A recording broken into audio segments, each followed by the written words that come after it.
Assalamualaikum warahmatullahi wabarakatuh. Good day to our respected lecturer, Sir Jamil, and our fellow classmates. We are from Group 2 and we are very excited to present our video project today. Based on Chapter 3 special topic, our group has chosen to focus on apparatus, technique, and chemical reagents. Have you ever wondered how food factories make sure the vinegar we buy at the supermarket isn't too sour and is completely safe to consume? Well, that is exactly where analytical chemistry comes into play. For our real-world application, we choose to look at the food manufacturing industry, specifically focusing on determining the acidity of commercial vinegar. To do this, the specific chemical technique we will be using is volumetric analysis through a process called acid-base titration. First, I will start with the theory and the apparatus and chemical reagents that used in this experiment. In this experiment, we react acetic acid CH3COOH with a strong base called sodium hydroxide NaOH. This is called a neutralization process. The chemical equation is when the acetic acid react with sodium hydroxide, it will produce CH3COONA plus water. To detect the endpoint, we use an indicator called phenolphthalein. In acidic solution, it will turn colorless, but in alkaline solution, it will turn pink. So, when the endpoint is reached, the solution will turn light pink, indicating the neutralization process has occurred. Now, we will look at the apparatus and material used. The apparatus include burette. Burette is used to dispense sodium hydroxide. Second, pipette. Pipette is used to measure vinegar accurately. Third, conical flask. Conical flask is where the reaction occurs.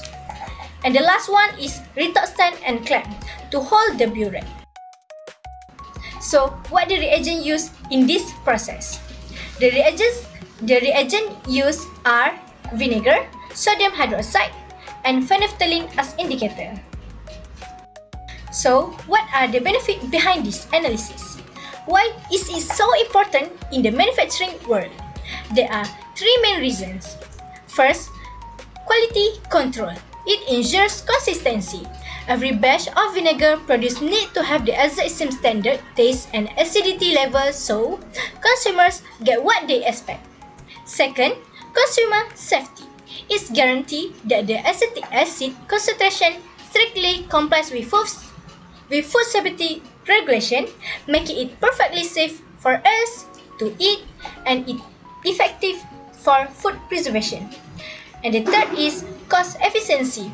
By using precise laboratory apparatus and standard chemical reagents, factories can minimize raw materials waste and avoid costly production mistakes. Now, I will pass to the presenter to explain about the methodology. Next is methodology and techniques.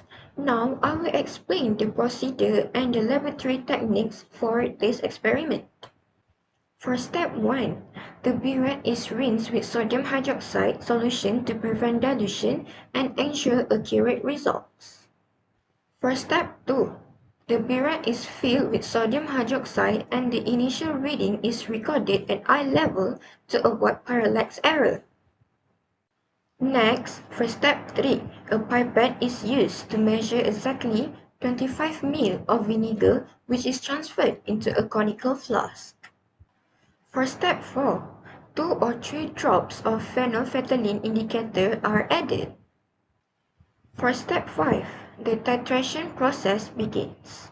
The sodium hydroxide is slowly added from the burette into the vinegar while continuously swirling the flask.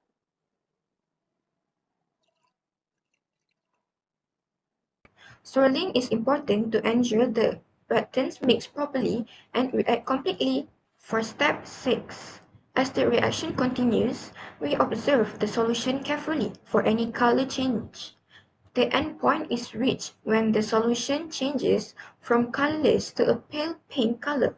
This indicates that neutralization has occurred. For the last step, The final burette reading is recorded to calculate the volume of sodium hydroxide used. I'm going to drop As you can see in the It does video, not take much. this is how we perform the manual titration in our lab. We manually drop the titrant, sweep the flask, and observe the color change to pink with our own eyes. Since factories need to process hundreds of samples daily, they cannot rely on the manual method we just saw. Instead, they upgraded to automated titration.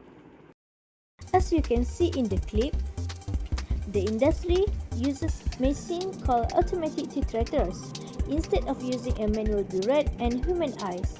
The machine automatically lowers a digital pH sensor into the sample and dispenses the reagent precisely. It completely eliminates human error, and the final acidity percentage pop-up instantly on the screen, making the entire process fast, highly precise, and fully digital.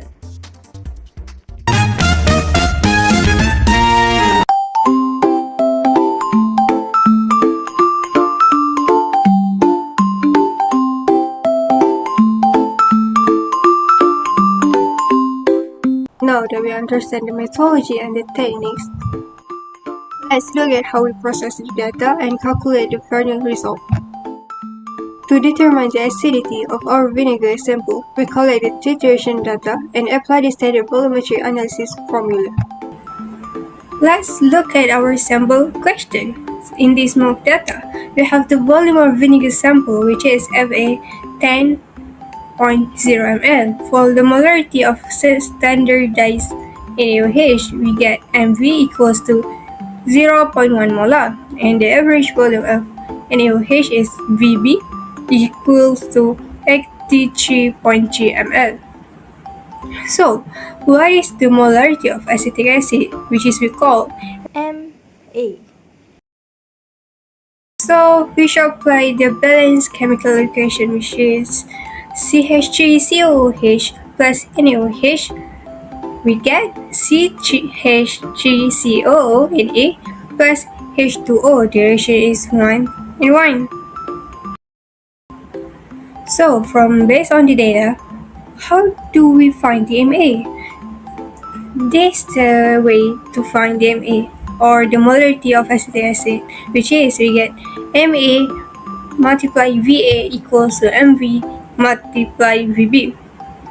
Then we place the number, which is MA multiply 10.0 ml equals to 0.1 molar multiply 83.3 ml. So after this, we get, for MA, we get 0.833 ml. However, in the food industry, acidity is measured in mass percentage. So for the formula of mass percentage is mass of acetic acid divided by mass of vinegar multiplied by 100%. This is how food industry measures acidity. Percentage equals to molarity multiplied molar mass divided by 10. So we place the number, or we replace it with the number, which is 0.833 molar multiplied 16.05 gram mole divided by 10 ml, which is the percentage. Of course, we get 5.0%. In the food industry, standard commercial vinegar must maintain acidity level around 4 to 5%, which is how we get it. Commercial vinegar contains 5% of acetic acid based on our experiment. From the result, we proved that this batch of vinegar successfully complies with strict factory quality control standard. Which is, this project perfectly illustrates how basic analytical chemistry, correct techniques, and precise apparatus safeguard